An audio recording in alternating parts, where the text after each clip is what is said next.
En primer lugar, saludar y agradecer a todos los miembros de la mesa de este octavo conversatorio, constituido por el doctor José Enrique Finol.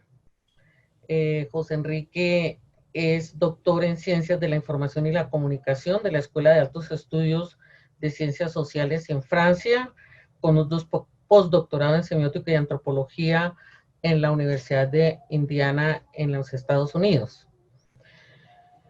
Él ha desempeñado muchísimos cargos y ha tenido muchos compromisos a lo largo de su vida profesional con los estudios semióticos, muy particularmente con la antroposemiótica, de manera que José Enrique ha sido además vicepresidente de la Asociación Internacional de Semiótica, ha sido doctor honoris causa en la Universidad del Zulia, investigador destacadísimo en Ecuador, ganó un premio Prometeo recientemente en este país, ha sido un destacado investigador en la Universidad de Lima y un reconocidísimo investigador latinoamericano,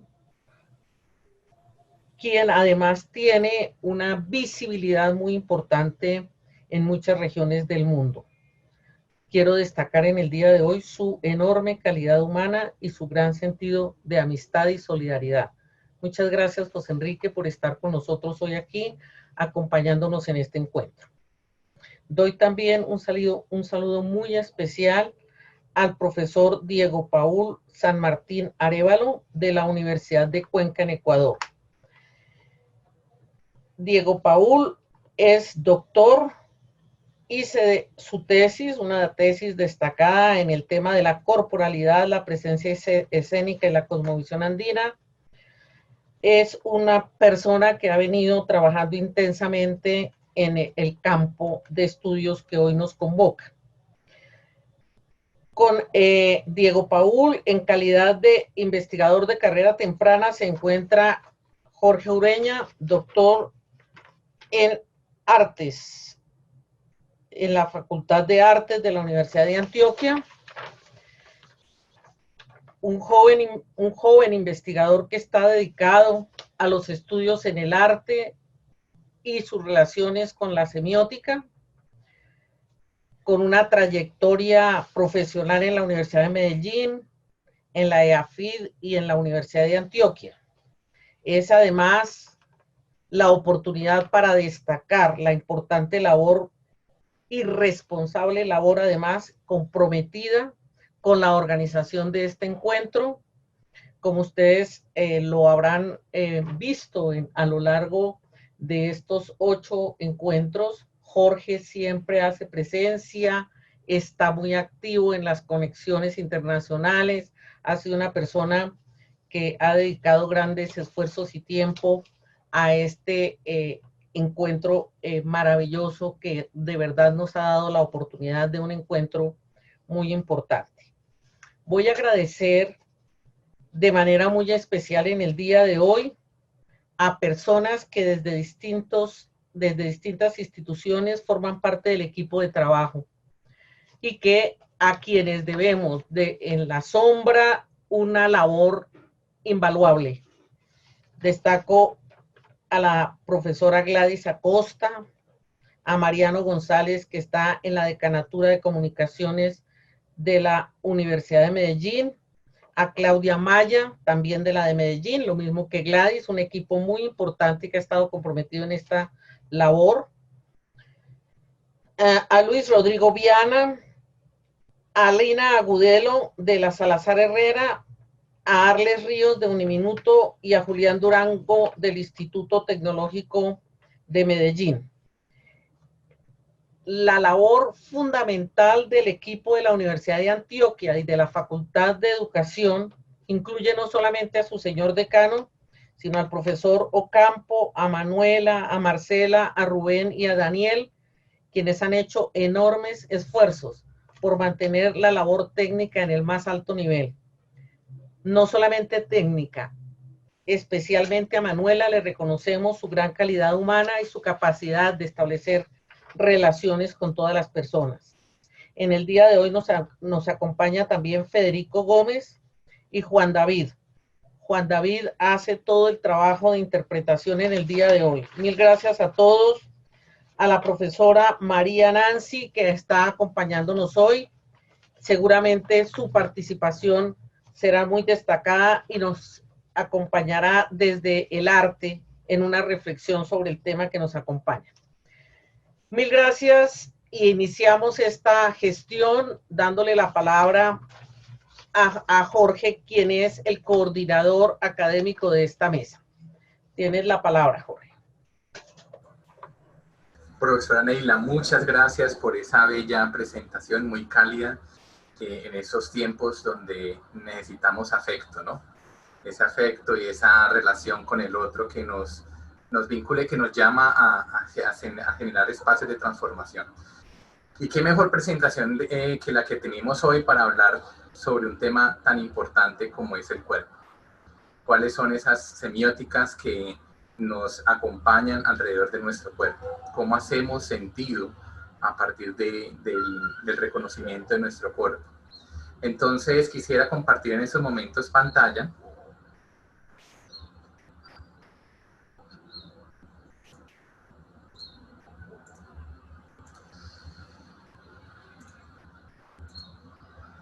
Bueno, creo que ahí ya me ven. Bueno, el día de hoy, como les decía la profesora Neila, nos acompaña, en un momento, acá. Hoy nos acompaña el profesor José Enrique Finol de la Universidad de Zulia, de Venezuela. Él es una persona que ha venido trabajando diferentes escenarios de la significación del cuerpo. Con su autoría hay tiene un libro, una obra que me parece hermosa, La Corpósfera, que nos hace reflexionar precisamente sobre cuáles son esos universos en los que se mueve precisamente el cuerpo para los procesos de significación en los que vivimos. De igual manera nos acompaña hoy Paul San Martín, profesor de la Universidad Estatal de Cuenca, Ecuador. A Paul también quisimos invitarlo porque es una persona demasiado interesada, hay un interés permanente por la pregunta del sentido y la vulnerabilidad del cuerpo. Y pues esta persona que les acompaña hoy, mi persona, como dicen, bueno, Jorge Urueña, en calidad de moderador y de acompañar como esa conversación, porque realmente lo que vamos a hacer hoy es conversar. Hoy vamos a conversar alrededor de este tema. Entonces, para darle paso a la intervención de nuestros invitados, quisiera plantear 3 preguntas que hemos construido entre los 3 para abrir este espacio de conversación. La primera pregunta nos indaga por la identidad, la espacialización y la ritualización como fenómenos que son configurados a través del cuerpo. Entonces, para esa pregunta, el profesor José Enrique Finol más adelante nos estará haciendo su respectiva intervención y nos estará mostrando un poco, bueno, cuáles son esas relaciones entre identidad, espacialización y ritualización en el cuerpo. Seguido a eso, tendremos una pregunta sobre cómo se produce, discúlpenme, cómo el estado de vulnerabilidad produce condiciones de sentido para el cuerpo. Es básicamente entender que la vulnerabilidad hace parte de esa condición humana en la que está configurado el cuerpo y cómo esa vulnerabilidad es parte, digamos, de esa sensibilidad con la que se construye sentido a través del cuerpo. Y por último tenemos una pregunta y es cómo el cuerpo es un escenario de creación para la vida. ¿Sí? Ya una vez entendiendo esta forma en cómo se configura el sentido a través del cuerpo, a través de esos espacios de ritualización e identidad, bueno, ya pasaríamos a mirar escenarios de creación a través del cuerpo, donde nos acompañarán en una intervención la profesora María Nancy con un proyecto muy bonito sobre el taller de la palabra y la corporalidad de esto. Entonces, sin más preámbulos, démosle el paso a nuestro querido invitado, José Enrique, bienvenido, muchas gracias por estar con nosotros.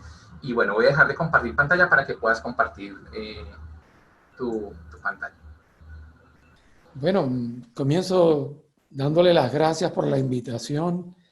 Gracias a la Universidad de Antioquia por esta magnífica oportunidad de intercambio y conversación, a la Asociación Internacional de Semiótica, especialmente a su presidente Paul Cobley, y gracias también a Neila Pardo, vicepresidente de la Asociación Internacional de Semiótica para América Latina, y por supuesto a Jorge, que ha sido un diligente y activo participante en esta experiencia.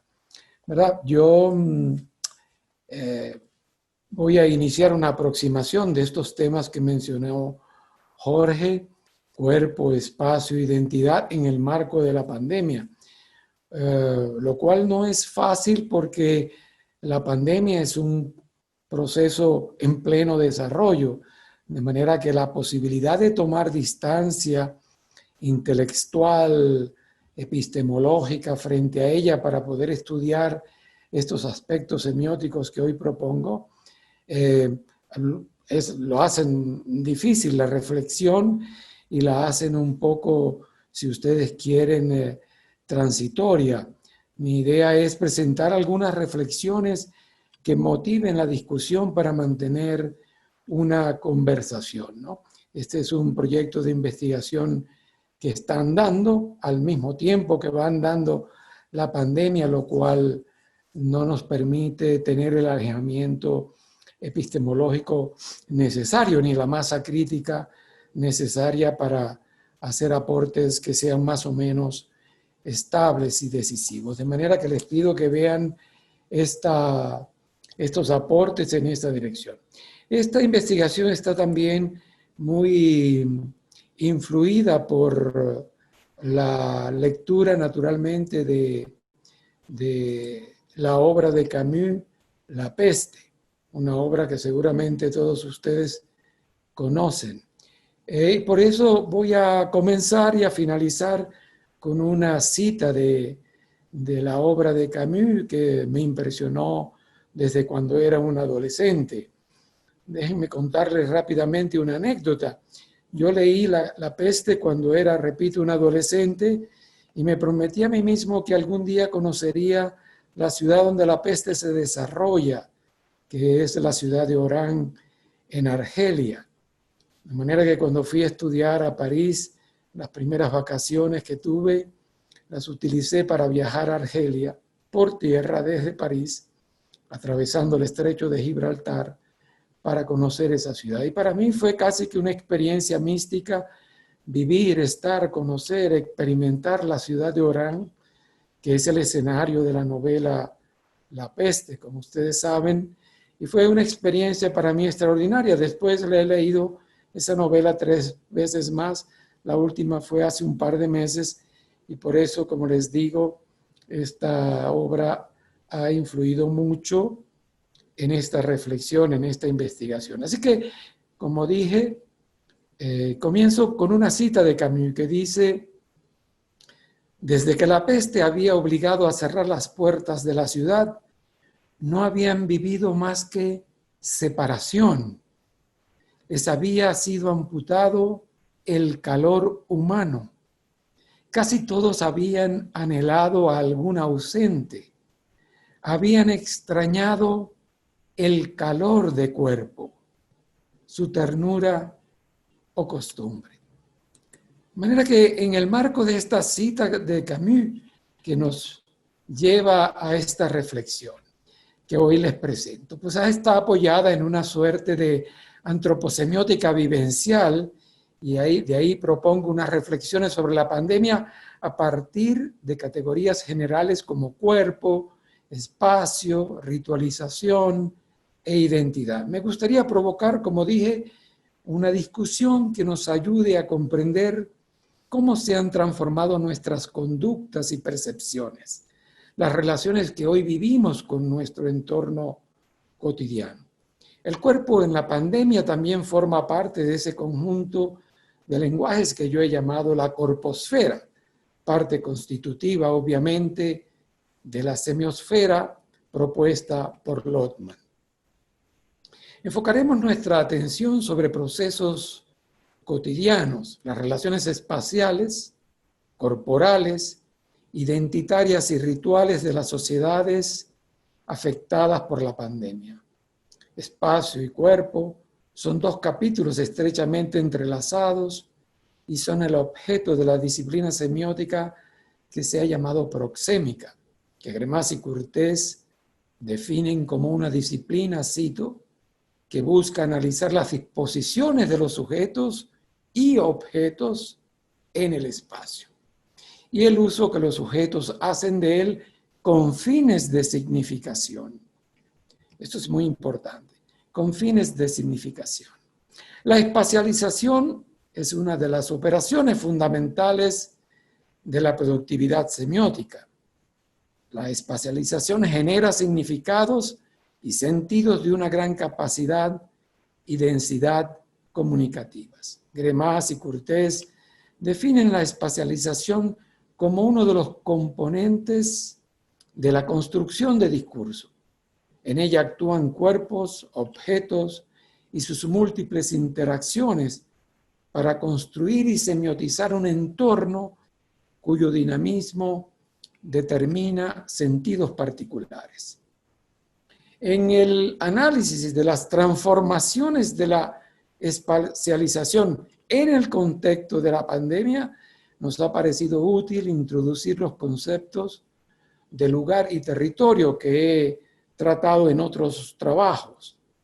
Para mí el lugar es una porción de espacio que se caracteriza por la permanencia y habitabilidad de sus ocupantes, lo que conduce a que esté dotado de una densidad semiótica e identitaria fuertes, y en consecuencia es un generador de memoria densa. No voy a detenerme en todos esos conceptos que son más o menos conocidos y que me obligarían a extenderme mucho.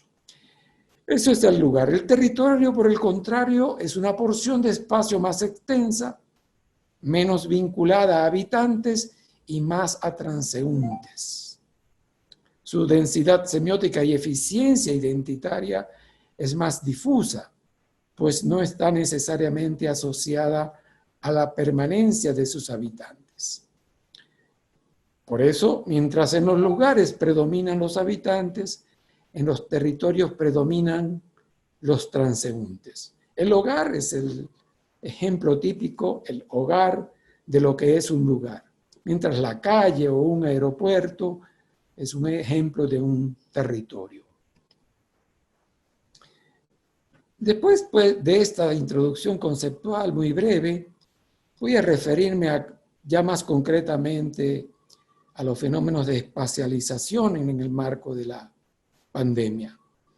Entre los ejemplos de la transformación de los procesos de espacialización durante la pandemia están el teletrabajo, la teledocencia, la telecompra de alimentos y medicinas. El teletrabajo, por ejemplo, ha transformado la relación entre lugares y territorios.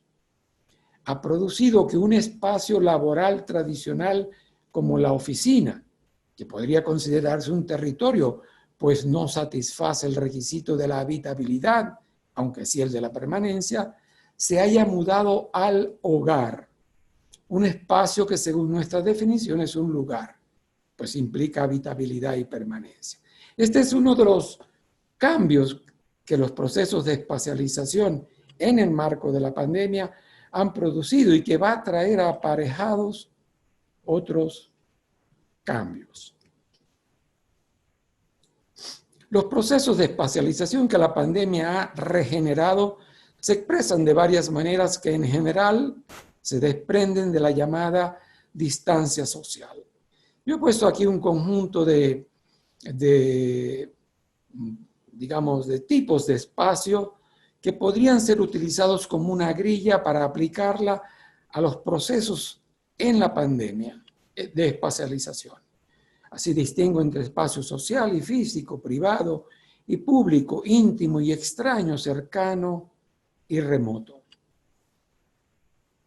Todas esas posibilidades espaciales y otras que no menciono, actualizadas con mayor o menor frecuencia en vivencias sociocorporales concretas, están dinámicamente modalizadas por las operaciones de alejamiento y acercamiento. Estas operaciones proyectadas sobre estos espacios podrían ser interesantes de analizar en un trabajo más detenido, ¿no? Yo diría, al relacionar espacio privado y espacio público, lo relaciono con lugares y territorios, espacio íntimo y extraño con la distancia social y cercano y remoto con cercanía y lejanía. Se trata simplemente de una propuesta para explotar, desarrollar, y eso es lo que estoy tratando de hacer en el proyecto de investigación, del cual espero que salga pronto una publicación mucho más detallada que esta, ¿no? Yo creo que las nuevas operaciones que se han dado en el marco de la pandemia, de alejarnos y acercarnos, han creado un lenguaje espacial propio, cuyos nuevos códigos fue necesario aprender. Un ejemplo, que un vecino no se nos acerque al hablarnos no es ya una expresión de descortesía ni de rechazo o enemistad, sino una expresión de precaución y cautela. Pero no solo la pandemia ha creado un lenguaje espacial nuevo que valdría la pena estudiar con detalle, sino también ha creado un lenguaje verbal nuevo, con centenares de nuevas palabras, como bien ha señalado Massimo Leone en una conferencia que dio recientemente en Abu Dhabi. Él decía que nuevas palabras y expresiones se han acuñado en respuesta a la pandemia. A menudo esas expresiones tienen un tono irónico y humorístico. De manera que tenemos no solo un lenguaje espacial, como yo señalo, sino también un lenguaje verbal extremadamente poderosos en el marco de la pandemia. La pandemia ha afectado activamente los vínculos entre espacio y cuerpo. Hablo ahora de cuerpo, ya no tanto de espacialización. La pandemia, repito, ha afectado activamente vínculos entre espacio y cuerpo, creando nuevas relaciones que a veces incluso son conflictivas y que se derivan de una reestructuración de ese nuevo lenguaje espacial. Hemos abandonado nuestros territorios, la calle, el aeropuerto, el centro comercial, para confinarnos en nuestros lugares, el hogar específicamente. Podríamos decir que durante la pandemia han cobrado fuerza social y simbólica algunas de las viejas distinciones corporales. Menciono algunas. Podríamos hablar de cuerpos sanos, de cuerpos enfermos que han sido víctimas del virus, de cuerpos en riesgo que están sujetos al azar, de cuerpos sospechosos. Cuando vemos a una persona toser, una tos seca, nos sorprende y nos genera sospechas sobre si esa persona es ya un cuerpo enfermo, está contagiado. También hay cuerpos temerosos, que son esas personas sanas que cuando van por la acera y ven venir a alguien, se cambian de acera o se alejan 2, 3, 4 metros por temor al contagio. Entonces, yo creo que también podríamos vincular esos cuerpos enfermos, yo digo los pacientes, los podemos relacionar con conceptos espaciales, el cuerpo de los enfermos, de los pacientes con el aislamiento, los cuerpos en riesgos como el personal sanitario con la protección, los cuerpos sospechosos, los sintomáticos, los que tosen con la separación, y los cuerpos temerosos con la distancia y el alejamiento por el temor al contagio. Yo creo que esta grilla es también una grilla para proyectarla sobre lo que está ocurriendo y obtener más información. La pandemia, pues, nos ha obligado también a redefinir nuestros espacios, nuestros lugares y territorios, pero también los tránsitos entre unos y otros, entre las zonas grises intermedias, en medio de los cuales ellos se definen. Como nos dice Camus, la peste o la pandemia nos ha llevado a alejarnos del calor del cuerpo, del contacto, del abrazo y del gesto. Nos ha redireccionalizado las miradas, ha anulado o modificado los ritos cotidianos como las visitas y los cortejos amorosos, el compartir, el intercambio entre vecinos. Nos ha obligado incluso a redefinir el concepto de corporeidad, de las relaciones ápticas y de las condiciones y convenciones en que ellas se expresan. En una feliz expresión de Armando Silva, Hemos pasado de la mixofilia, que era el principal atractivo de la vida humana, a la mixofobia, al miedo al otro.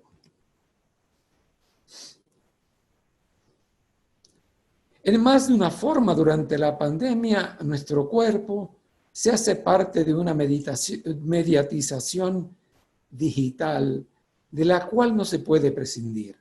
Eliseo, en eso estamos ahorita precisamente en esta charla. Mi colega Eliseo Colón habla en este caso de un cuerpo electrónico a merced de los flujos virales y la viralidad.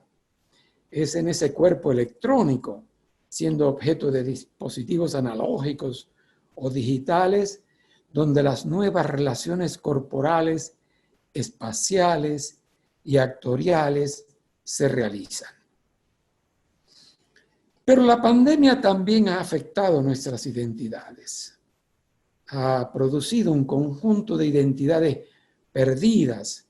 Y aquí yo he resumido algunos de los ejemplos que uso en mi investigación, titulares de periódicos, que es una data muy interesante porque la pandemia, como dije, está en pleno desarrollo y este tipo de fuente nos da algunas ideas, ¿no?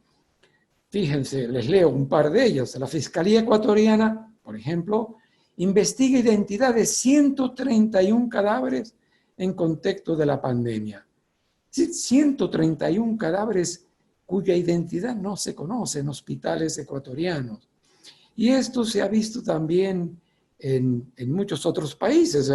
Vi recientemente el caso en Mendoza, en Argentina, donde se entregaron el cuerpo de una persona a los familiares, lo enterraron y después la persona estaba viva en el hospital. Se comunicó con ellos, estoy viva. Entonces, fíjense, aquí hay una pérdida de identidad doble. No se sabía quién era la persona enterrada y tampoco sabían la persona que estaba enferma, pero aún viva.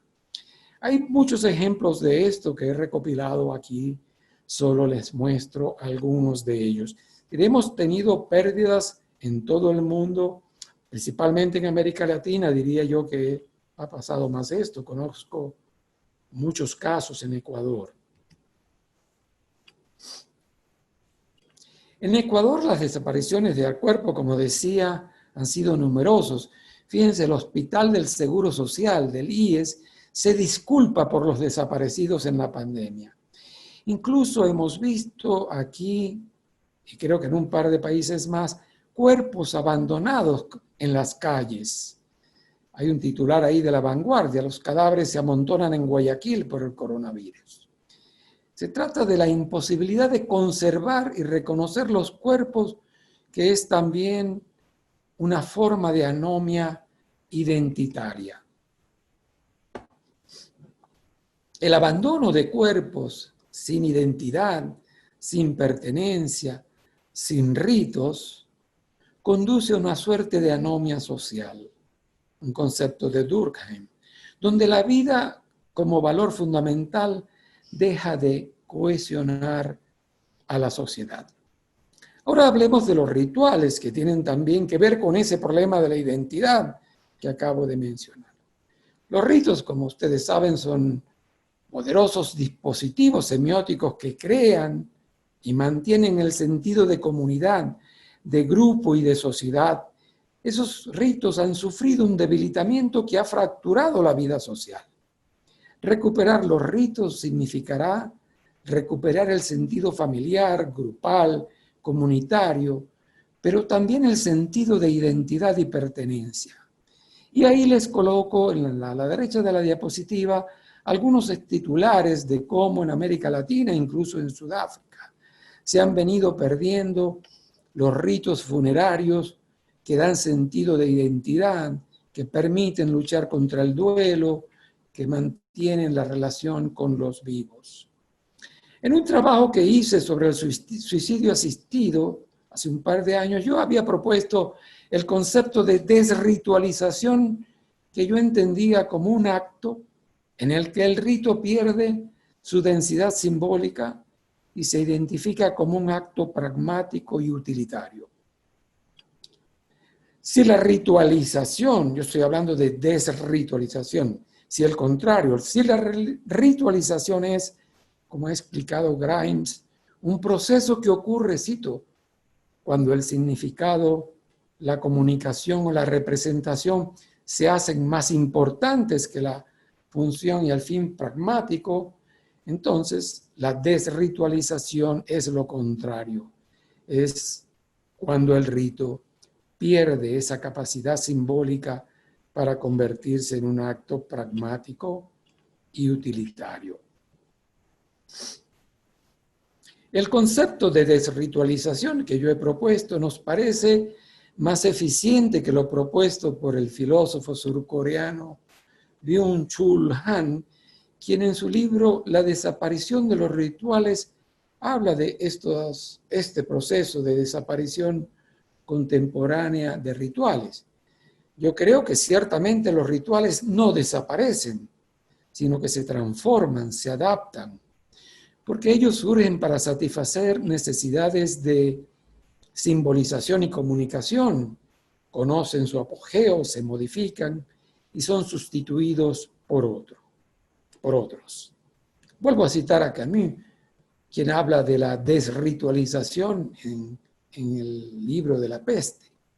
Él decía, al principio, cito, lo que caracterizó nuestros entierros fue su rapidez.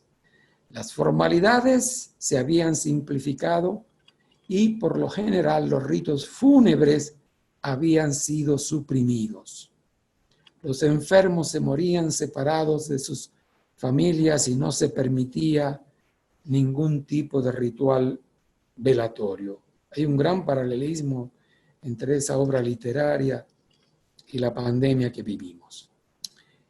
En la pandemia, los procesos de desritualización, pérdida de identidad y transformación de las articulaciones espaciales expresadas en el acercamiento-alejamiento, en la proximidad y distancia, creo que pueden asociarse a procesos dialécticos entre orden y caos.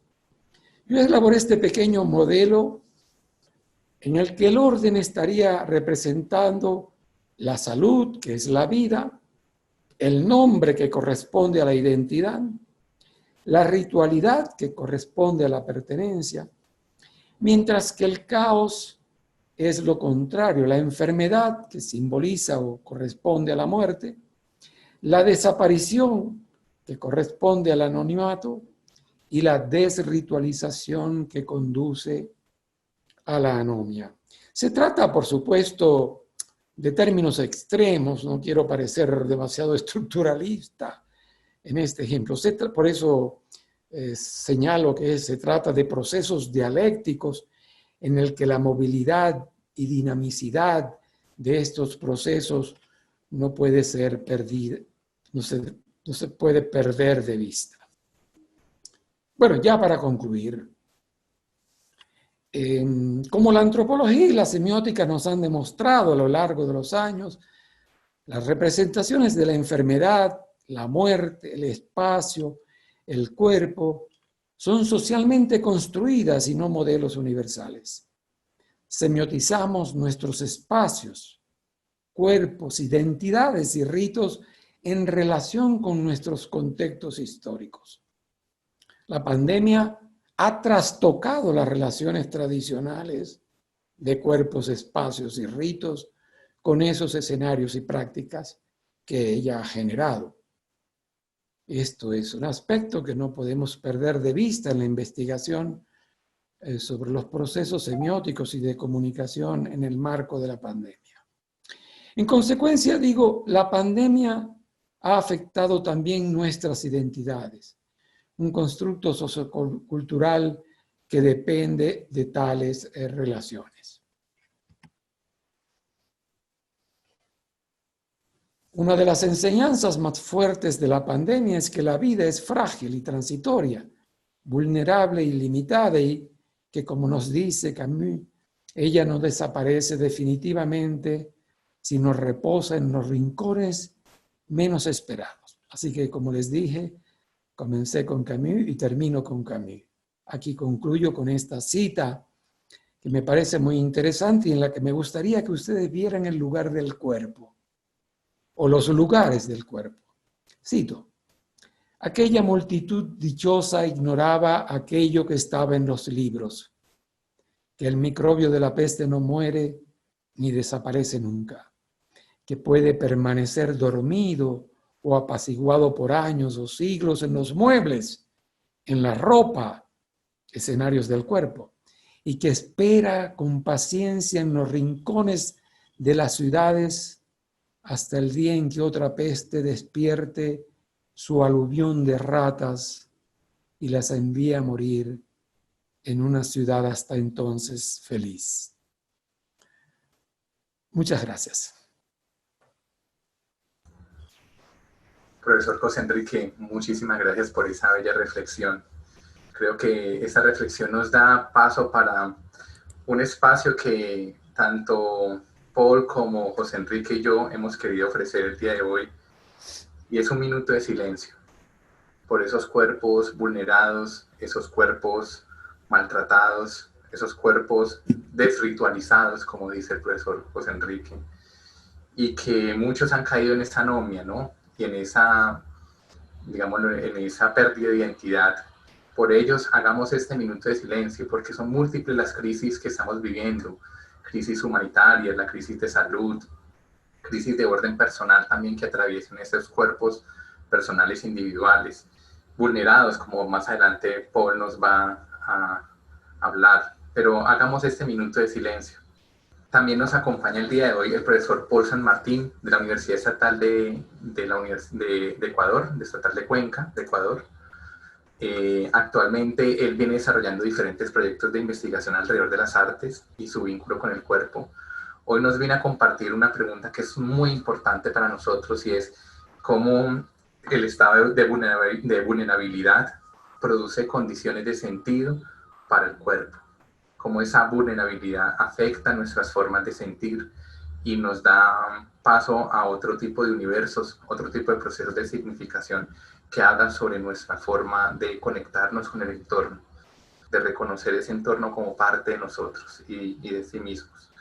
Entonces, profesor Paul, bienvenido.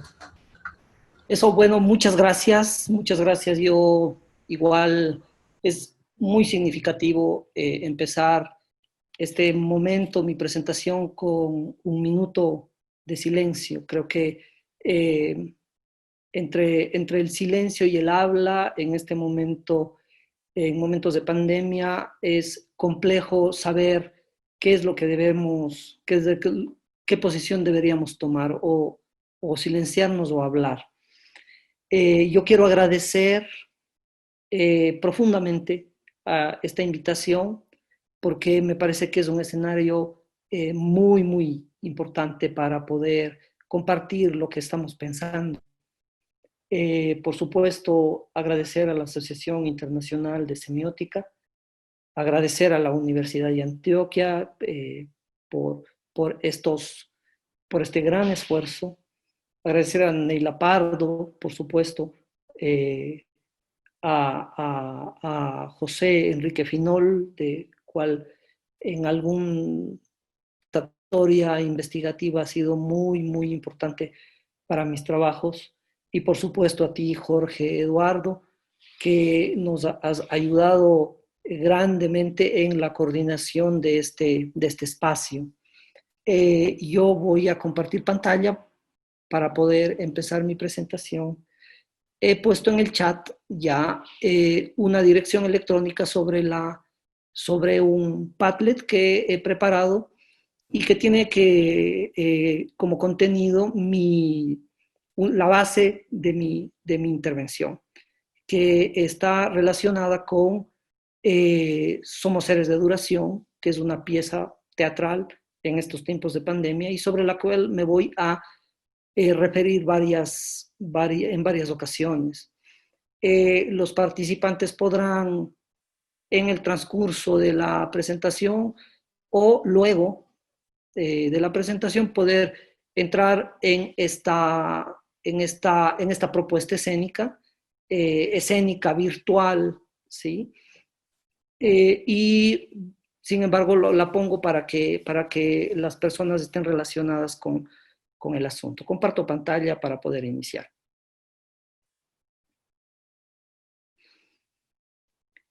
Mi presentación está relacionada con los estados de fragilidad, de vulnerabilidad y el sentido. Me he quedado muy inquieto y muy interesado por esta una especie de clasificación que propone José Enrique, que tiene que ver con la relación de aquellos cuerpos sospechosos, cuerpos temerosos y sobre todo cuerpos en riesgo.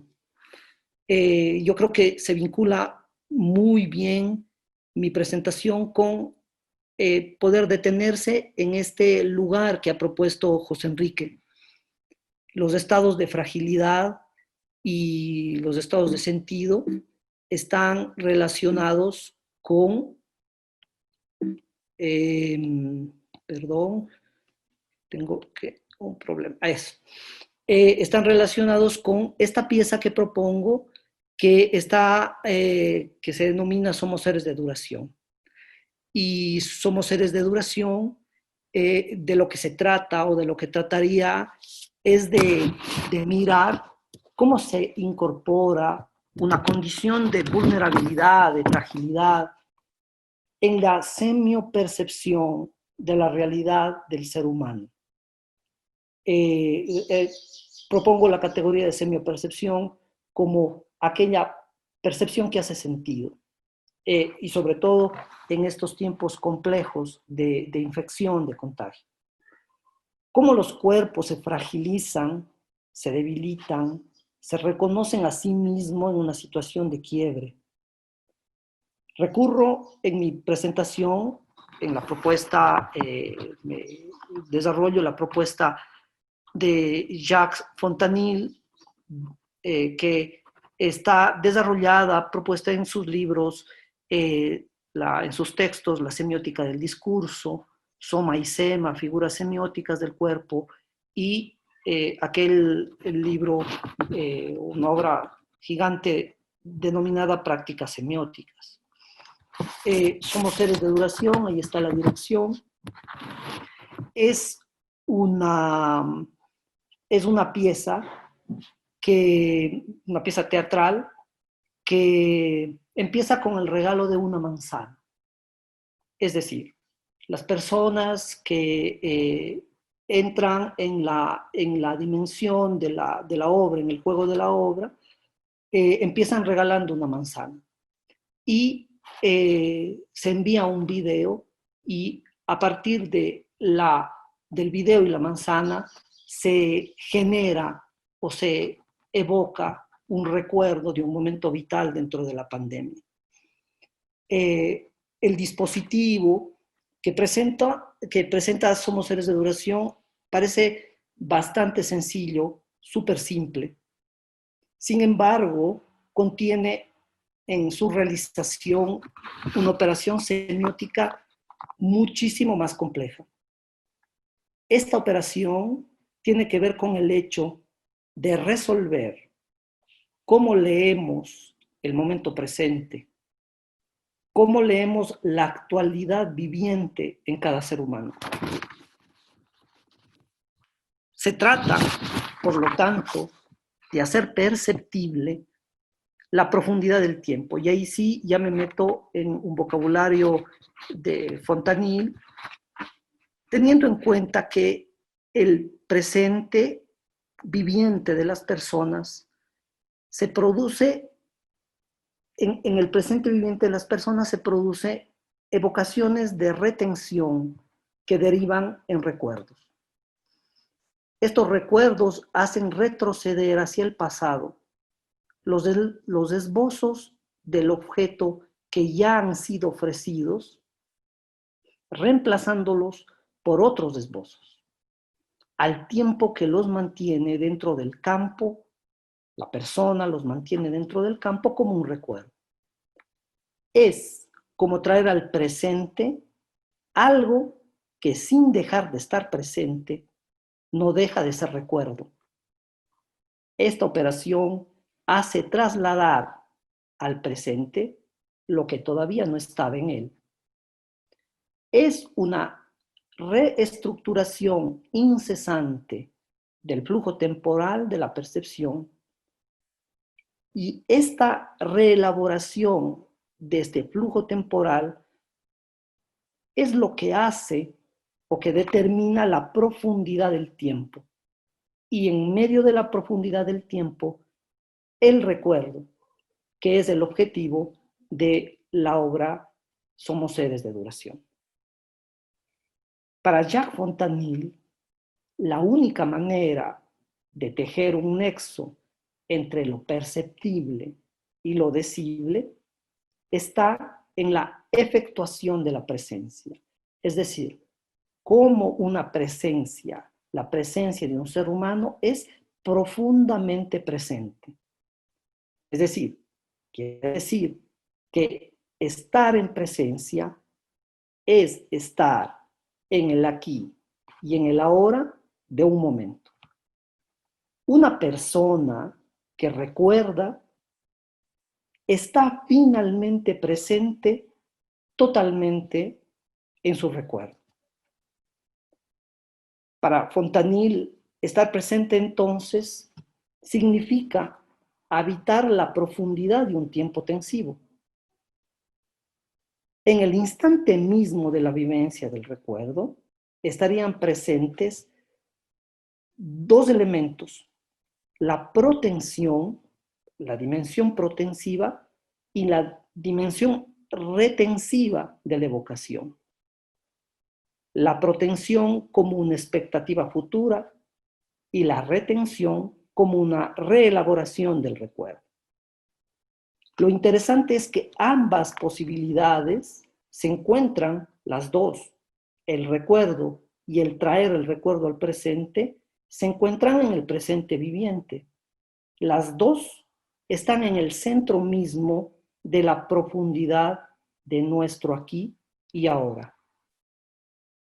Estas condiciones de construcción del presente no solo hacen que nos relacionemos con nosotros mismos de una manera verídica, hace que nos relacionemos con el otro, con el afuera.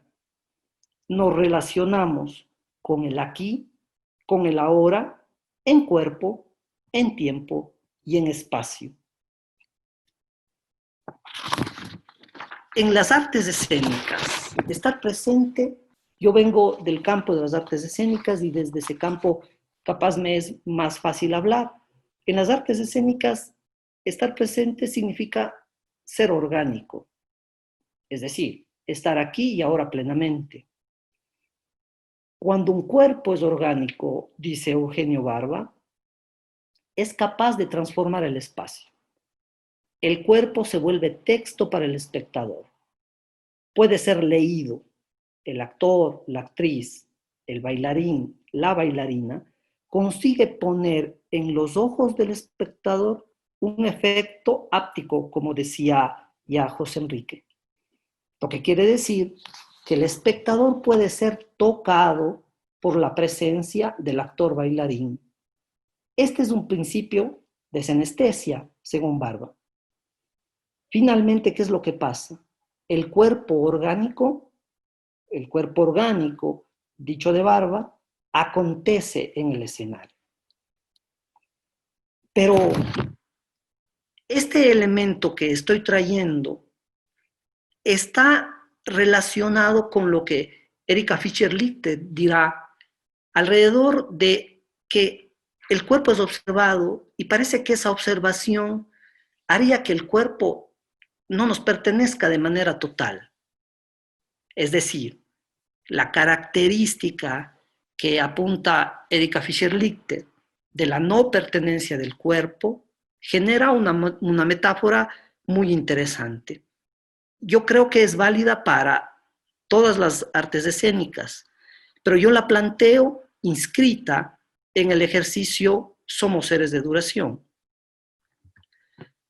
el acontecimiento del cuerpo se convierte en un humor del cuerpo. Se impregna en otros cuerpos con los cuales tiene contacto. Erika Fischer-Lichte manifiesta bellamente la volatilización del cuerpo, el carácter pregnante del cuerpo que permite que viaje, que se vaya, que viaje en el espacio y se anide en otro cuerpo. En suma, se corporeice en otros cuerpos. Y aquí hago nexo con los cuerpos sospechosos, los cuerpos temerosos y finalmente los cuerpos en riesgo que planteaba José Enrique, que tiene que ver con cómo percibo el cuerpo, cómo el cuerpo me puede contagiar, cómo un cuerpo puede ser peligroso por su solo ser cuerpo. Somos seres de duración, entonces, Somos seres de duración asistimos a que el acontecimiento del cuerpo y su presencia viaje, se traslade. Dice Fontanil, si la materialidad de la cosa se impone con tal intensidad al cuerpo propio del sujeto, de manera que ese propio cuerpo no sea el mismo más que en una sola plenitud, entonces el estado del alma será la opresión de lo demasiado pleno de presencia. Estamos hablando de la presentificación de la presencia. Cuando la presencia plena se hace presente, es cuando el cuerpo se efectúa, es cuando el cuerpo se presentifica, es cuando el cuerpo viaja. Y entonces hay un estado de vulnerabilidad, de fragilidad global, guardado en los cuerpos de las personas que estamos viviendo la actual pandemia.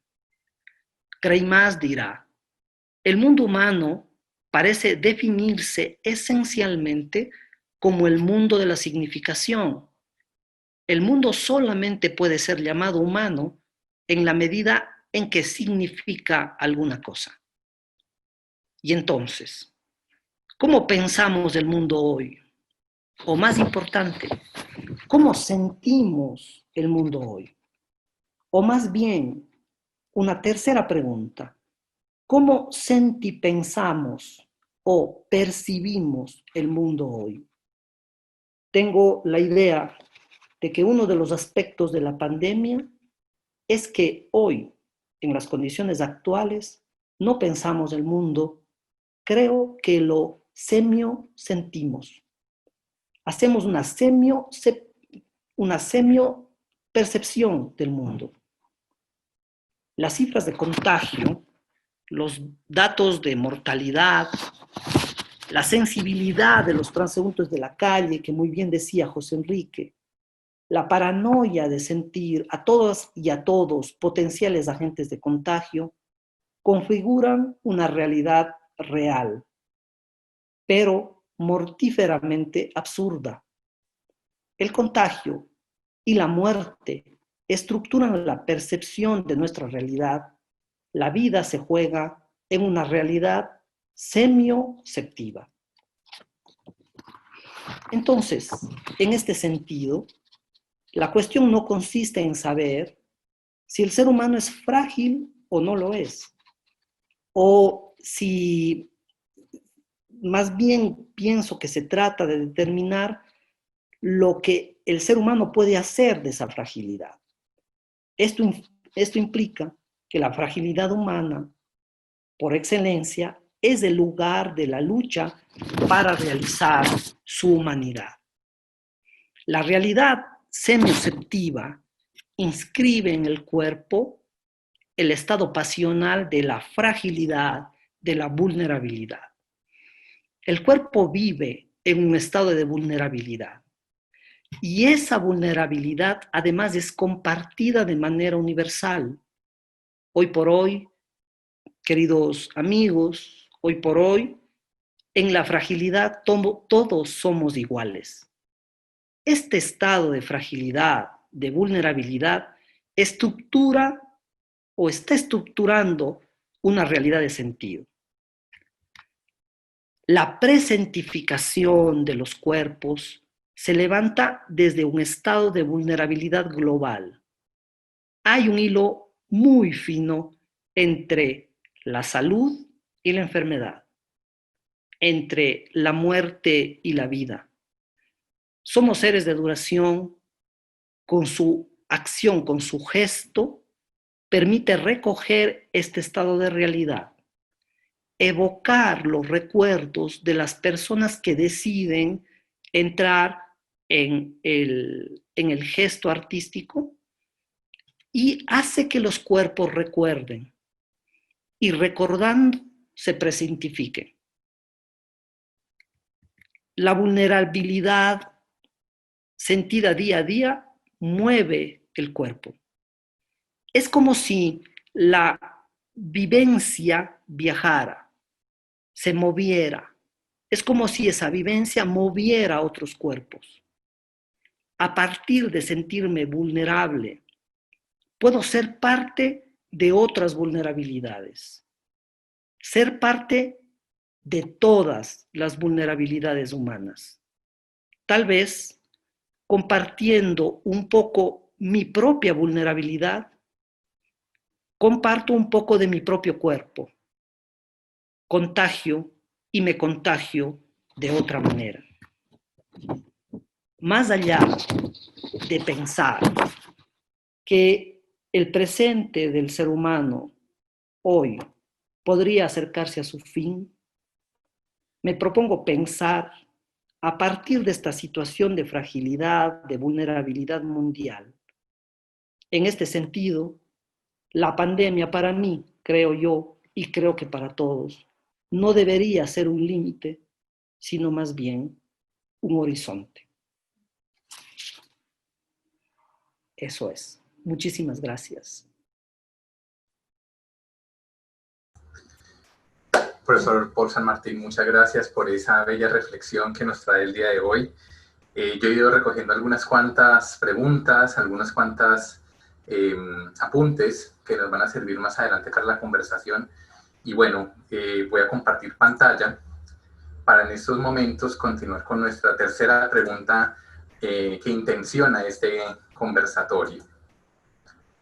Y en esta ocasión, la pregunta que nos orienta para ya hacer un cierre propiamente de esta intervención es cómo el cuerpo es un escenario de creación para la vida.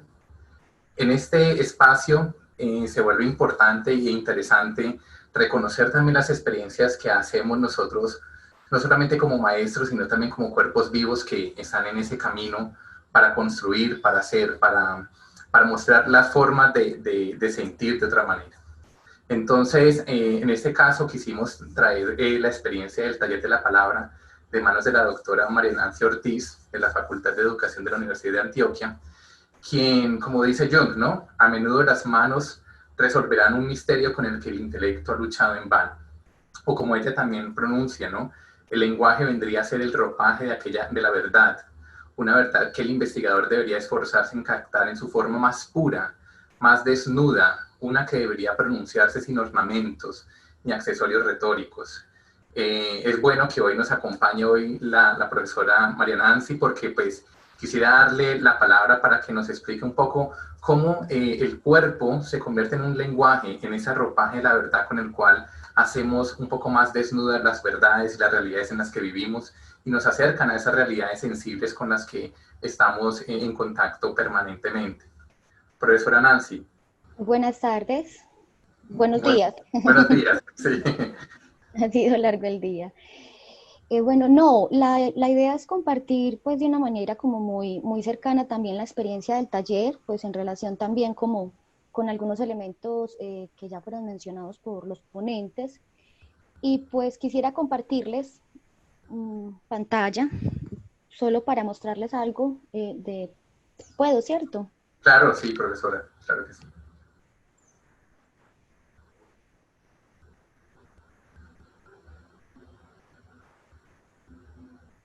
¿Me confirman, por favor, si se ve? Sí, si lo puedes ampliar, mucho mejor, por favor. Gracias. Bueno, esta es una iniciativa que surge en el año 2016 con la idea, pues, de alguna manera, pues, de generar un centro de lectura, escritura y oralidad, pero que fue tomando, pues, también como su propio rumbo, precisamente porque, pues, algunos acontecimientos en relación con la producción del grupo de investigación Somos Palabra, grupo del que hago parte, pues hicieron que no fuese simple y llanamente un espacio de acompañamiento, sino que empezáramos también a pensar en un proyecto pedagógico que involucraba de manera decidida la metáfora del taller. O sea, nos tomamos en serio la metáfora del taller, que es un espacio en el que se aprende haciendo, ¿cierto? En el que hay una relación íntima entre el artesano y su artesanía, y esa relación íntima está mediada precisamente por su cuerpo. De alguna manera, la artesanía tiene la impronta del cuerpo de ese artesano, y pues al tomarnos en serio esa metáfora del artesano, el taller y la artesanía, pues esto empezó a cambiar.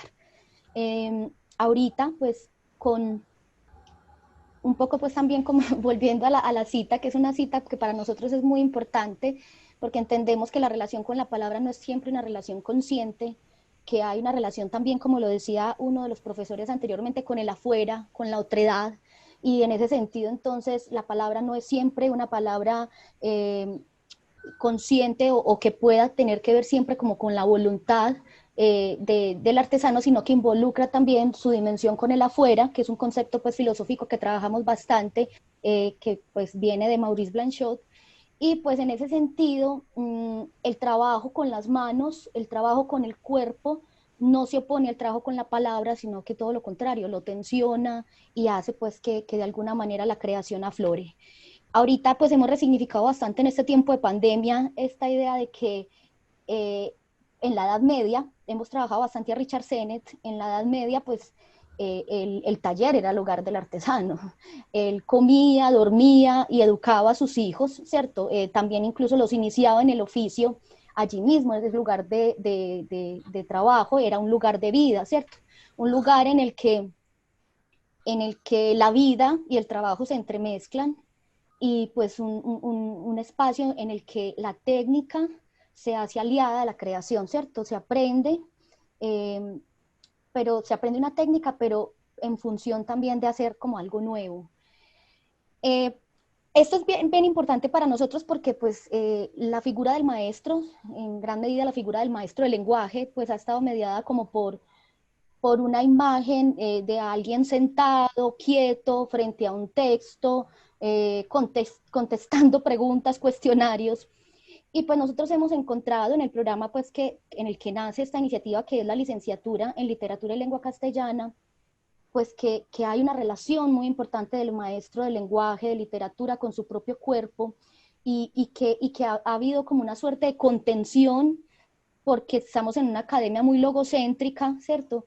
Y pues esa cuesta aceptar la figura de un maestro como un sujeto de deseo, con un cuerpo situado, ¿cierto?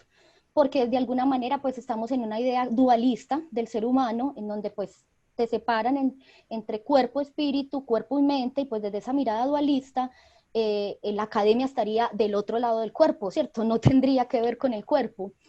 Y pues nosotros tomamos distancia de este postulado en tanto concebimos al ser humano, pues no como una moneda que tenga dos caras, ¿cierto? O como una dimensión hueca que requiera ser completada por otra sustancia.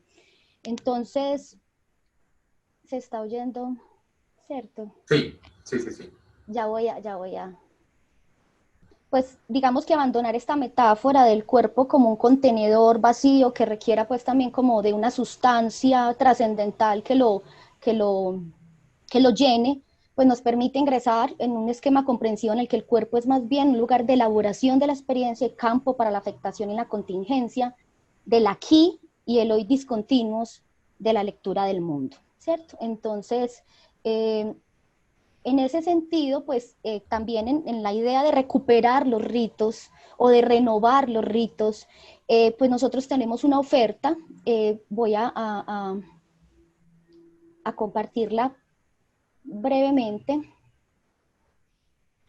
Una oferta pues que va variando cada semestre, pero que nos permite también recuperar en el borde de la academia esa relación con el cuerpo, esa relación con la palabra, otra vez como misterio, ¿cierto? No la palabra inscrita en una racionalidad instrumental, sino una palabra que devuelve también la relación, como diría Agamben, con el fuego y con el misterio, y sobre todo con el relato. Entonces... Profe, porque si desea también la podemos mandar ahorita por el chat. Listo. Sí, entonces exacto, se las voy a compartir entonces por el chat porque pues estoy como un poquito enredada, pero básicamente es eso, no es que eso me parece un poquito complicado, pero básicamente es eso, o sea, es una posibilidad también en el borde, como le decía, la academia, permitir de alguna manera fugas, grietas, en donde aflore incluso también el silencio, es algo que hemos estado pensando bastante últimamente, la relación entre palabra y silencio, la relación entre palabra y soledad, también la relación entre palabra y lo comunitario, rescatar pues también como esa imagen del taller como un espacio en el que se comparte con otros y se hace con otros, y en el que también se calla, en el que también hay momentos para silenciarnos, y mientras vamos trabajando en silencio, también de alguna manera vamos generando lazos. Entonces esa es pues como la propuesta, ya enseguida les comparto la programación por el chat. Doctora María Nancy, muchas gracias por esta linda y bella invitación. Y bueno, para darle continuidad a nuestro espacio de conversación, quisiera intencionar por lo menos 2 preguntas que me parecen importantes, que recogen, las vamos a hacer a manera de recoger cada una de las intervenciones de los invitados. En el caso, por ejemplo, del profesor José Enrique Finol, hay una pregunta muy interesante que queda en el tintero, y es, ¿acaso la desritualización deja al cuerpo para habitar otros lugares? ¿Será posible que un cuerpo desritualizado le permite habitar ese mismo cuerpo otros lugares? Es una pregunta que queda como en el marco de las posibilidades, dado entendiendo pues, la desritualización como esa forma de salirse de una lógica del cuerpo y perder una cierta identidad, pero esa pérdida no sería en sí misma otro lugar, otro espacio. Y por ejemplo, para el caso de Paul también hay una pregunta que queda en el tintero, y es cómo el gesto recoge cada recuerdo, cada forma de sentir cuando hay un cambio en la semiopercepción, ¿no? Paul nos hablaba de que la semiopercepción es como aquella forma en cómo se configura el sentido en un primer momento. Y en esa semiopercepción es con la que vivimos permanentemente. Entonces, ¿cómo el gesto recoge cada recuerdo y cada forma de sentir cuando hay un cambio en esa semiopercepción? Son 2 preguntas que dejamos aquí, digámoslo, en el tablero. También queremos abrir la participación para nuestros invitados del día de hoy, que nos están acompañando hasta este momento. Por favor, déjenos sus preguntas por el chat. Si de pronto alguien quisiese hacer una corta intervención, nos lo dejan saber para saber pues organizarlo logísticamente. No sé si comenzamos de pronto con el profesor José Enrique, por favor. Sí, esta pregunta sobre el cuerpo desritualizado no podría ser otro lugar. Confieso que realmente no he explorado el análisis del cuerpo como lugar o como territorio, o como punto, o como sitio, que son otras categorías que estoy tratando de desarrollar para, digamos, ubicarlas entre esos 2 extremos que he planteado de lugar y territorio. He visto más al cuerpo como participando en ese espacio, en las relaciones, en los espacios, en los procesos de espacialización. Sin embargo, aventuro una hipótesis para no dejar sin, digamos, una respuesta, aunque sea provisional, a la pregunta, ¿no? Creo que, si bien es cierto que podríamos examinar el cuerpo utilizando categorías del espacio, lugar, punto, sitio, territorio, etcétera, creo que en mi particular visión del problema preferiría hablar del cuerpo, digamos, en otra mirada, como la que he hecho en el libro que Jorge tuvo la gentileza de mencionar, el libro que se llama La corposfera, antroposemióticas del cuerpo. En ese libro yo trato de examinar el cuerpo dentro de sus capas, sus límites, y distingo entre el concepto de límite y frontera. Y hablo específicamente de la piel, por ejemplo, de la interioridad y exterioridad del cuerpo, y de la piel como una frontera entre interioridad y exterioridad. En mi conferencia en el Congreso Mundial de Semiótica en Buenos Aires el año pasado, traté de avanzar en esa problemática para tratar de utilizar el concepto que el Congreso proponía de trayectorias. Entonces, bueno, digamos, esta es la visión que me parece que puede ser interesante, porque una vez que pasamos la frontera de la piel, en el caso del cuerpo, que entramos a otros elementos marcatorios como la ropa, por ejemplo, la vestimenta, y por ahí entramos al problema de la moda, que también ha estudiado tan bien, ha estudiado mi colega José María Pazgago. Entonces, el cuerpo no es solo de la piel hacia adentro, sino de la piel hacia los exteriores, ¿no? Se me dirá, pero también estás utilizando para el cuerpo categorías espaciales. Es cierto, límite y frontera los adapto para explicar esta noción, pero confieso que no he explorado utilizar categorías espaciales como lugar, territorio, punto, sitio, etcétera, en el caso del cuerpo. Pero agradezco la pregunta porque me abre una reflexión nueva en la que me gustaría, pues, Claro. tratar de encontrar otra respuesta. Si me permite, Jorge, veo aquí que en la sección de preguntas y respuestas hay una pregunta que no querría dejar de responder. Te pido permiso. Hay una chica que se llama Michelle, en la sección de preguntas y respuestas la estoy viendo, y me dice, ¿y cómo son las relaciones, del concepto de desritualización con las relaciones, con las velaciones, los velorios virtuales? Este es un campo interesantísimo. Mi colega Alexander Mosquera en Maracaibo ha trabajado sobre los velorios virtuales que se han desarrollado extensamente hoy día, antes de la pandemia, y que durante la pandemia deben estar magnificándose en sus dimensiones de realización. Yo diría simplemente que en el caso de los velorios virtuales no hay desritualización, es simplemente que hemos cambiado del espacio físico real, no que lo virtual no sea real, pero por decir un nombre, hemos cambiado del espacio físico real, es decir, la capilla velatoria o el velorio en la casa, que también todavía se hace en muchas partes, lo hemos cambiado a la dimensión digital. Y en esa dimensión digital se conservan algunos rituales, aun cuando otros han cambiado. En un velorio virtual no puedes darle un abrazo a alguien, pero puedes enviar un emoticón, un sticker con abrazos. Entonces, ese es un campo de estudio bien interesantísimo porque se va a expandir. ¿Cómo pasar? Yo he investigado, he trabajado mucho con las semióticas, las antroposemióticas de la muerte, la visita al cementerio, los velorios, etcétera. Tengo varios trabajos sobre eso, el suicidio asistido.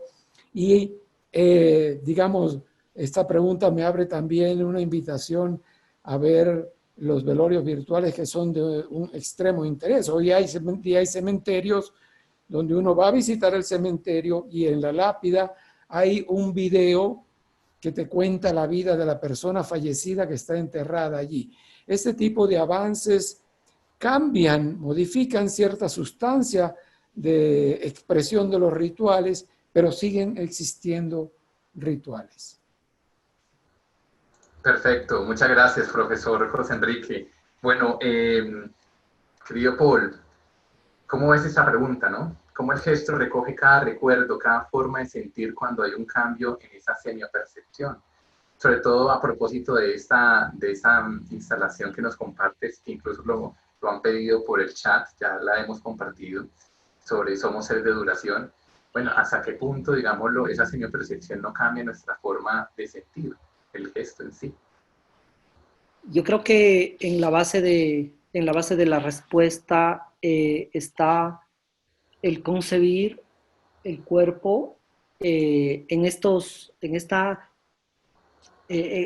expansión de límites que José Enrique también hablaba, que tiene que ver con que el cuerpo no tiene o no debería, y tal vez la pandemia nos está poniendo en esta nueva comprensión corporal, que tiene que ver con el cuerpo también está fuera de los límites del cuerpo, o sea, de lo que consideramos cuerpo somático. Porque el cuerpo viaja, el cuerpo contagia, y ahora más que nunca estamos abocados a este contagio. Entonces, creo que el gesto es, el gesto del recuerdo es ese viaje del cuerpo hacia el pasado que se hace presente. Entonces, pensar en un cuerpo que viaja en su pensamiento y se retrotrae al presente, es pensar que el cuerpo está aconteciendo en ese gesto. El cuerpo acontece en el recordar. ¿Sí? Y lo interesante de la propuesta de Fontanil me parece que es que ese acontecimiento no es solo corporal, es corporal en el espacio y es corporal en el tiempo. Es decir, está sucediendo, sucede de manera esférica, porque nuestra cultura occidental está educada linealmente. Y esta educación lineal aparece como que el recuerdo está atrás y el futuro está delante. Y no estamos mirando que el acontecimiento corporal es esférico. No está ni atrás ni adelante, es global. ¿Sí? Entonces, a mí me parece que el cambio semioperceptivo está relacionado con ese acontecimiento de todo en el momento, el acontecimiento total, espacial, temporal y corporal en el momento. Hay una pregunta en el chat que habla del cuerpo digital en las propuestas teatrales, que se ha dado muchísimo. Y yo creo que tiene relación con lo que acabo de decir. Para el arte escénico, hoy por hoy, la idea de organicidad de un actor deberá cambiar. Porque normalmente el teatro, uno de los elementos fundamentales que tiene dentro de su naturaleza es el convivio. Lo que dice Jorge Dubati alrededor de el estar presente con el espectador y con el actor, y en ese momento hay una emergencia de algo que se le ha llamado organicidad, efecto orgánico, de varias maneras. Hoy solo hablo de la propuesta de Somos Seres de Duración, que es una propuesta de muchas propuestas a nivel mundial. No creo que sea una cosa nueva. Lo que sí es, tal vez, es interesante es la apelación a la cultura del recuerdo latinoamericana, que es muy nuestra. Pero lo que pasa es que la pantalla hoy hace suceder recuerdos. El mirar esta pieza, que es una pieza corta de danza, teatro, le pone a las personas, mirando la pieza, comiendo una manzana, a recordar lo que ha pasado, los sucesos de la pandemia. Y a que ese elemento se levanta, que se dé un testimonio a través de un WhatsApp, se dé el testimonio de la pandemia. Entonces, me parece que los cuerpos acontecen mirando la pantalla, ¿sí? Y ese acontecimiento,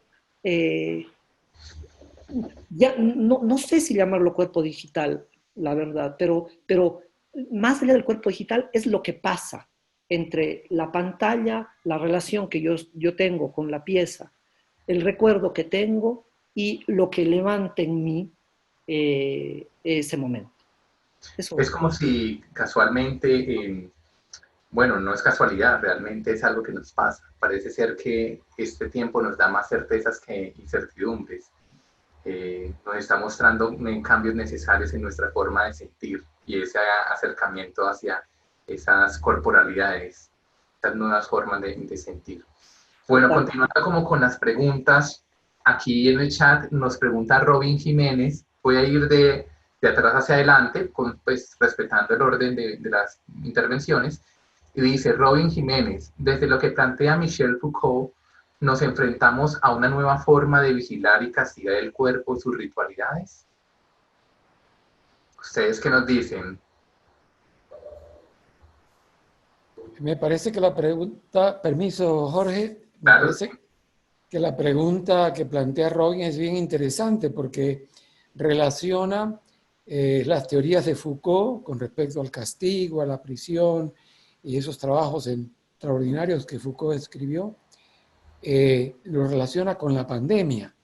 Y él justamente dice una frase bien interesante, dice, desde lo que plantea Foucault, nos enfrentamos a una nueva forma de vigilar y castigar el cuerpo y sus ritualidades. Yo creo que sí, yo diría que sí. Creo que la pandemia ha actualizado unas cosas que ya Camus también señalaba en su novela tantas veces citada La peste. La pandemia nos ha situado en un constreñimiento del cuerpo. Un constreñimiento que no solo es espacial, separar a los cuerpos, establecer 2 metros de distancia, distanciar a los cuerpos con mascarillas, guantes, con mamelucos para protegernos del contagio, etcétera, sino también nos ha creado esa desconfianza, esa sospecha hacia los otros cuerpos. Llamamos a un ascensor, y si vemos que viene ocupado, lo dejamos pasar, un poco haciéndonos los desentendidos para poder utilizarlo cuando esté vacío, cuando esté solo. Estos alejamientos la pandemia nos está creando estos distanciamientos que son también una forma de castigarnos, ¿no? Pero también el otro aspecto que señalaba Robin, muy, muy interesante, es con respecto a los ritos. La pandemia nos ha obligado a cambiar los ritos presenciales. Hablemos de ritos sencillos como el cumpleaños. Yo que cumplí años recientemente, me encuentro con que en lugar de tener a 10, 15 amigos para celebrar mi cumpleaños, solo vinieron 2, solo pude reunirme con 2, y eso porque era mi hijo y la esposa de mi hijo. Entonces ese tipo de limitaciones también está afectando el ritual, porque no es lo mismo el ritual con 2 personas, que además son de tu familia, que con los amigos, los vecinos. Entonces ese cambio es realmente fundamental, y a pesar de que se conserven en este tipo de celebración algunos de los símbolos, por ejemplo, tuve una torta maravillosa que me hizo la esposa de mi hijo, Susana, la disfrutamos muchísimo. Para poder compartir ese rito con otros familiares y amigos, tuvimos que hacer un pequeño video y enviárselo a esos amigos y familiares, o hacer videollamadas con los seres queridos que tienes lejano, como es mi caso. Tengo 2 hijos en Chile, otro en Estados Unidos, etc. Y entonces, para hacerlos partícipe, al igual que se hacen los velorios virtuales, tuvimos que hacer un cumpleaños en cierta forma virtual. Entonces, en síntesis, creo que Robin tiene razón al plantear esta preocupación y esta vinculación con los trabajos de Foucault. Muchas gracias, Robin.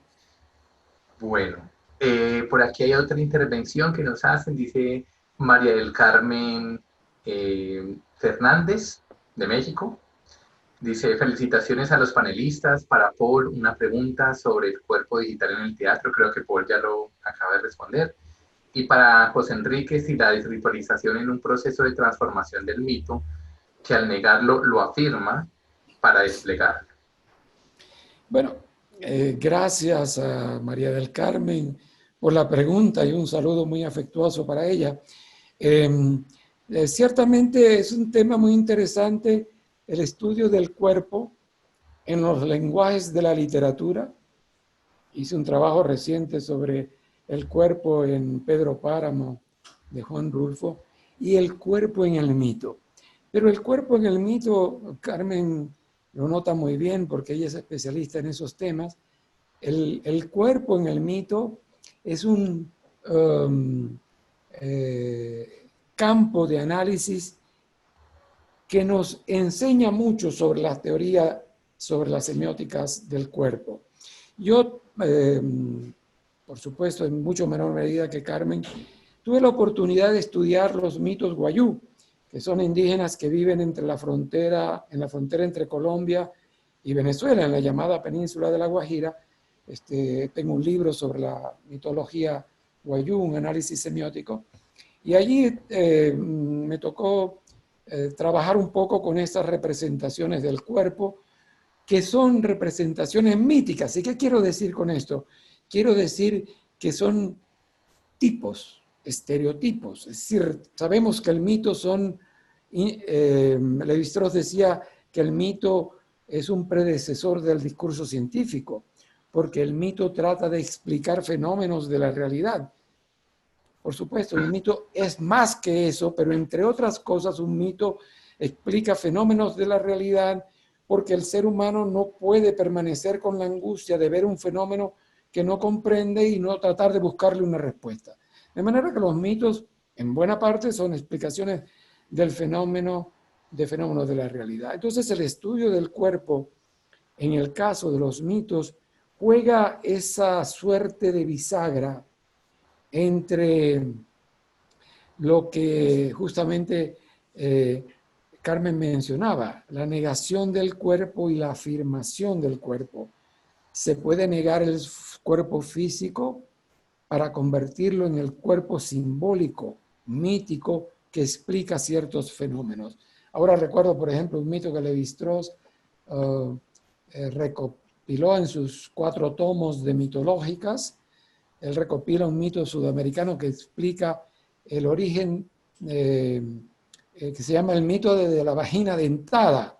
Ajá. Un mito que explica que las mujeres tenían una vagina dentada y que era entonces imposible el coito y por lo tanto no había procreación y la especie humana estaba condenada al fracaso, y como digamos, demiurgo de este mito logra romper este impedimento de la relación sexual que permite la procreación del género humano. De hecho, el mito no es una mera invención, realmente hay una enfermedad, un fenómeno de algunas mujeres que desarrollan una especie de dientes en la vagina que se conoce muy bien. Ahora no recuerdo el nombre técnico, pero se conoce muy bien. Entonces, bueno, en síntesis, para responder a Carmen, o para no responder, hay en el mito esa dualidad del cuerpo físico con el cuerpo que simboliza más allá de lo físico, niega el cuerpo físico para crear un nuevo cuerpo de dimensión mítica, de explicación. Sí, incluso en ese orden de ideas también podemos pensar un poco esas nuevas corporalidades que habitan nuestro entorno, ¿no? O sea, básicamente negar ese cuerpo físico para entender que hay un cuerpo simbólico en mí. Cuando pues nazco con un sexo masculino, pero me siento mujer, y en ese sentirme mujer hace parte, digámoslo, toda una configuración simbólica, semiótica alrededor de mi experiencia de vida. Y es allí donde el cuerpo logra como poner, interpelar, ¿no? Esas narraciones que hablan sobre nosotros, sobre el otro, pero también como de mí mismo. No sé si Paul quisiera agregar algo más. Sí, bueno, en realidad recoger esta intervención esta pregunta que aludía a Foucault y conectarla con en realidad la situación de la pandemia que plantea más que nunca lo prescindible que pueden ser los cuerpos. Es decir, plantear el hecho de que estamos en una, digamos, en un panóptico, ¿sí? Y ese panóptico nos está, por las políticas de cada uno de nuestros países, está abocando a que los cuerpos son prescindibles, a que el que un cuerpo muere es tal vez el costo de una falla de la salud pública, y que eso no, realmente podría no pasar nada. Claro. Y entonces esto es interesante cómo lo plantea, porque en la pregunta estaba armando una idea de poder. Y hoy por hoy, este momento, la pandemia ha develado cómo un capitalismo tardío está marcando o desarrollando políticas de desecho de los cuerpos. Claro. ¿Sí? Y eso es bien, bien, bien necesario decir, porque es decir, la vulnerabilidad no es solo la vulnerabilidad está marcada por todas las políticas que están marcando o haciendo que esa vulnerabilidad exista. Claro. Más allá de que la enfermedad existe, hay una idea de enfermedad que también está construida, ¿sí? Una idea de miedo que también está construido, una idea de vulnerabilidad que también se construye a partir de estas miradas. Esto, Yo ¿no? creo que valdría la pena también que le demos paso a esta voz de este cuerpo femenino que nos acompaña hoy, la profesora María Nancy, para que también nos cuente un poco, bueno, en últimas, cómo el mito logra transformar estas realidades que nos presenta el cuerpo. ¿Sí? Profesora María Nancy, no nos apague la cámara. ¿Usted qué opina, profe? Bueno, pues realmente desde el taller lo que hemos pensado también es cuál es el papel del cuerpo dentro de la academia, ¿cierto? El papel del cuerpo dentro de la universidad, pues que no es posible, ¿cierto? Sin el cuerpo, pero no obstante hay como una negación constante, ¿cierto? En relación incluso con los maestros, pues en la Facultad de Educación, que es la facultad pues en la que trabajo, pues de alguna manera hay como una idea de que hay que domesticar y dominar el cuerpo y de alguna manera también reprimir o contener el deseo del cuerpo. Y pues lo que hemos encontrado también en la experiencia del taller de la palabra es que pues que los estudiantes necesitan espacios también de fuga, ¿cierto? Espacios en donde se puedan mover las relaciones, pues ahorita estamos en esta dimensión virtual, pero pues en la presencialidad había mucha contención en términos de eso, o sea, de lo que se puede hacer en una clase, por ejemplo, de literatura, en un taller literario, y pues encontramos, hay unas imágenes muy interesantes del taller. Ahorita pues que les compartamos la programación, ahí van a ver las redes sociales también para que nos visiten, pues que hay otra relación también con eso, ¿cierto? Y que no hay una dicotomía entre la palabra y el cuerpo, sino que no es posible la palabra sin el cuerpo.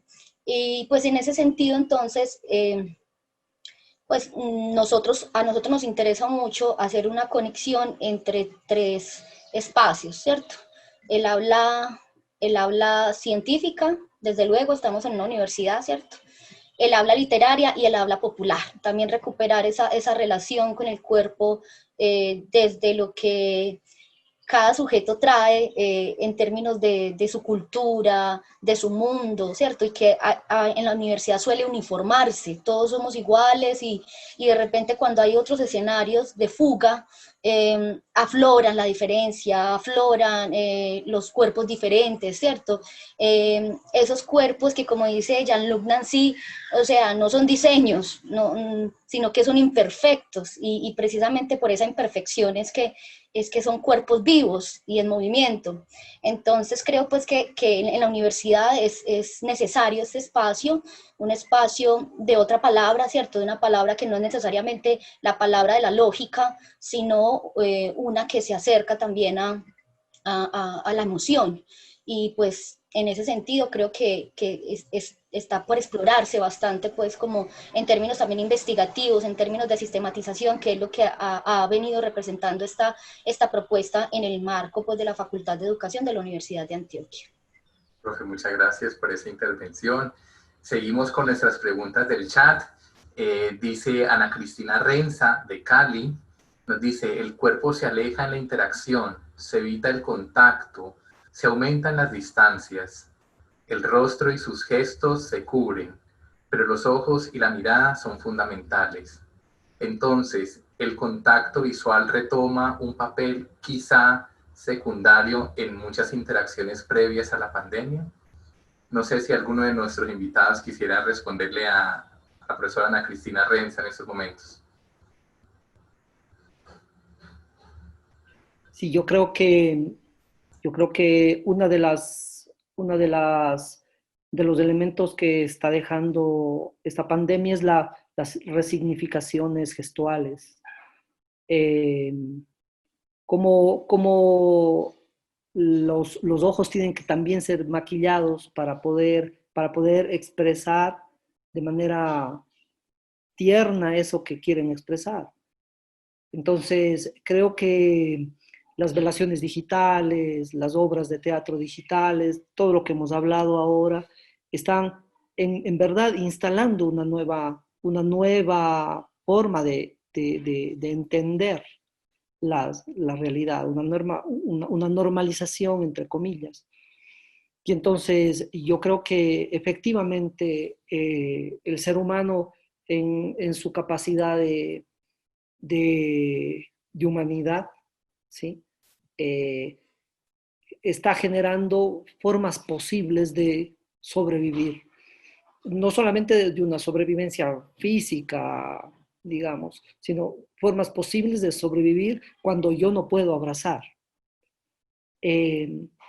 Me parece que el tocar, el hecho del tocar, el hecho del tocar y ser tocado, ahí hay una cosa muy importante en la relación amorosa del tocar, que hoy está suspendida, por lo menos. Y posiblemente lo que queda es mirarse. Y en ese momento, cuando esto está pasando, cuando nos miramos, puede ser esta sustitución áptica de la que hablábamos en las exposiciones. Claro. Profesor José Enrique, ¿quisiera agregar algo? Bueno, creo que ha sido muy buena la explicación de Paul. Yo solo agregaré un par de cosas muy sencillas. La referencia a la mirada antes y después de la pandemia es muy interesante. ¿Por qué? Mire, en ese libro de la corposfera dedico un capítulo a las semióticas de la mirada, a las semióticas de los ojos y a las semióticas del rostro. El rostro, como sabemos, es un súper poderoso instrumento de semiotizaciones, de comunicación en la vida social, el rostro. Y en el rostro los ojos tienen la mirada es un complejo semiótico que tiene una gran capacidad de comunicar, de semiotizar, y lo utilizamos a diario antes de la pandemia. Ahora, después de la pandemia, o durante la pandemia, mejor dicho, ¿qué pasa con la mirada? Había un filósofo, ahora no se me escapa el nombre, que decía que en la pandemia tendremos que aprender a sonreír con los ojos, porque como nos cubrimos el rostro, la boca, que no deja ver nuestra sonrisa, nos encontramos con ese dilema. A veces vamos por la calle, a mí me ha pasado, y vemos un bebé, los bebés siempre me producen una gran alegría, y quiero comunicarle al bebé y a sus padres una sonrisa de alegría, de bienestar, de contento. Y me doy cuenta que no van a ver mi sonrisa porque llevo una mascarilla puesta, un barbijo. Y entonces recuerdo esa afirmación de este filósofo que decía, aprendamos a sonreír con los ojos. De manera que los ojos adquieren ahora, la frente también, en este enmascaramiento colectivo que tenemos, una gran capacidad que debemos explotar para comunicar lo que no podemos comunicar con la boca o con otras partes del cuerpo. Entonces, la mirada previo a la pandemia, repito, era un complejo comunicativo extraordinario que merece un capítulo dentro de la semiótica de los gestos y de las semióticas del cuerpo, eso que yo llamo la corposfera. Pero en la pandemia tenemos que redimensionar esas capacidades de comunicación a través del rostro, quizás utilizando ese segundo poderoso complejo corporal de comunicación que son las manos. Hay un capítulo también sobre las manos, y no crean que es que estoy haciéndole publicidad a mi libro, sino que me lo recuerda con estas cosas que digo, ¿no? Podríamos tal vez recuperar... En síntesis, lo que quiero decir es que estamos construyendo un nuevo lenguaje, ya no solo espacial, como dije en la charla, o verbal, como dice Massimo Leone, sino también un lenguaje gestual nuevo, modificado, adaptado a las circunstancias en que vivimos. Bueno, vamos a dar paso a esta última pregunta para hacer un cierre y vamos a, como le tenemos prometido a la profe María Nancy, proyectar el cronograma de sus actividades de este lindo taller que trabajan con la palabra y el cuerpo. Para la última pregunta, tenemos a Rocío Urrego y ella nos dice, ¿será que después de la pandemia volveremos a los ritos acostumbrados?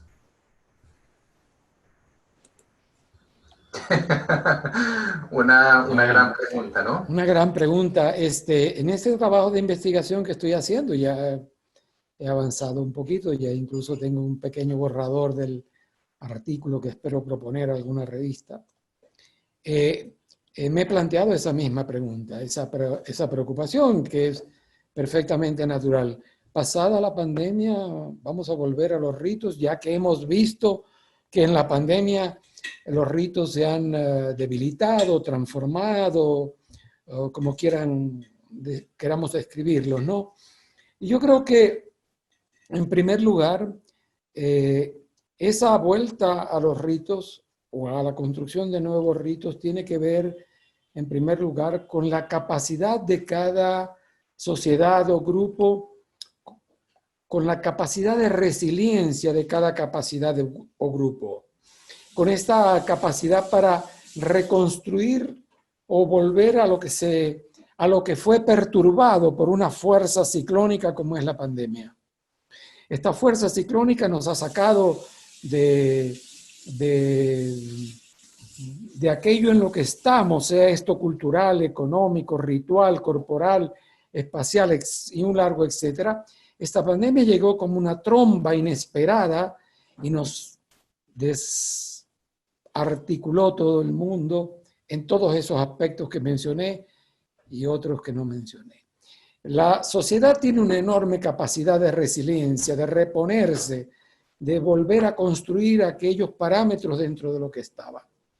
Pienso que esa capacidad va a servir para restaurar algunas prácticas anteriores. Pienso también que la conservación de los rituales puede ayudar a los procesos de resiliencia. Yo, pensando en los ritos funerarios, que son de los ritos más antiguos, más poderosos, más semióticamente cargados de símbolos, los ritos funerarios son las primeras tipos de culto que las sociedades humanas crearon, el culto a los muertos. Pienso que vamos a volver a muchas de esas viejas prácticas, pero creo que van a cambiar, a transformarse, como van a cambiar muchos otros aspectos sociales y culturales de la sociedad.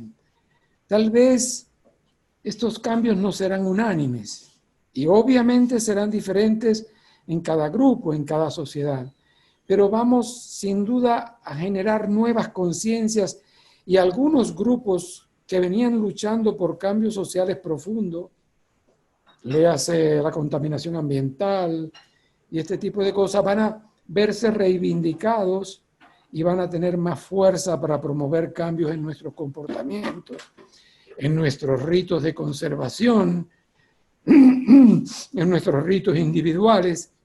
Por ejemplo, yo pienso que mi familia, una vez pasada la pandemia, va a apreciar mucho más ese pequeño ritual del cumpleaños al que me referí antes. Yo pienso que el próximo cumpleaños que celebremos, pasada la pandemia juntos, tendrá una mayor carga significativa, emocional, pasional, y creo que esto será muy bueno para nuestras sociedades. Espero que aprendamos, que obtengamos enseñanzas de estos procesos, y en estos procesos, los procesos rituales tendrán un gran impacto porque siempre lo han tenido en la vida social y cultural. Bueno, Paul, ¿quisiera agregar algo? Sí, una idea solamente. Me parece que la pregunta está marcada por una necesidad de especie que tiene que ver con la idea de futuro. El ser humano está en este momento añorando, esperando qué viene después de la pandemia. Y esta idea de futuro está marcada por añorar también cuando nos volvemos a abrazar. Marcel Mauss, un antropólogo interesantísimo, que plantea el amor como resistencia. ¿Sí? Y yo creo que transversalmente la idea sería, hoy mismo hay como generar esta resistencia amorosa. Creo que la pandemia, los tiempos post-pandemia traerán sus propios elementos. Nos volveremos a abrazar seguramente. Yo creo que esta idea del amor como resistencia, la idea de un cuerpo frente a otro cuerpo amorosamente, me parece que por allí podríamos diseñar este futuro que queremos para más adelante, para la pospandemia. Seguramente nos volveremos a abrazar. El tema es si estamos diseñando ese futuro para que una nueva pandemia no se acune. Ajá, eso. Bueno, muchas gracias. Vamos entonces a hacer este cierre para darle paso a nuestro querido profesor que nos acompaña el día de hoy, Edgar Ocampo, el director de la espacio de extensión del Departamento de Extensión de la Facultad de Educación de la Universidad de Antioquia. Y bueno, como les decía la profesora Nancy, este taller de la palabra, sus iniciativas tiene estas actividades, trazos y grafos online, va a ser todos los miércoles de 3 a 6 de la tarde, entre el 16 de septiembre y el 28 de octubre. Imágenes de la afuera, taller literario, también invitados, completamente gratuito, martes de 2 a 3 y media, desde el 6 de octubre hasta el 1 de diciembre.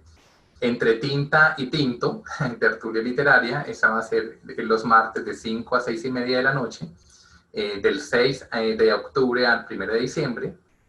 Y por último, ya otros dos espacios que son Hojas de Plata, cine taller, que es de 7 a 8 y media de la noche, entre el 8 de octubre al 3 de diciembre, y Hora de Echar Lengua, que es un club de conversación entre las 4 y 6 de la tarde, los días jueves, para empezar el 8 de octubre y terminando el 3 de diciembre.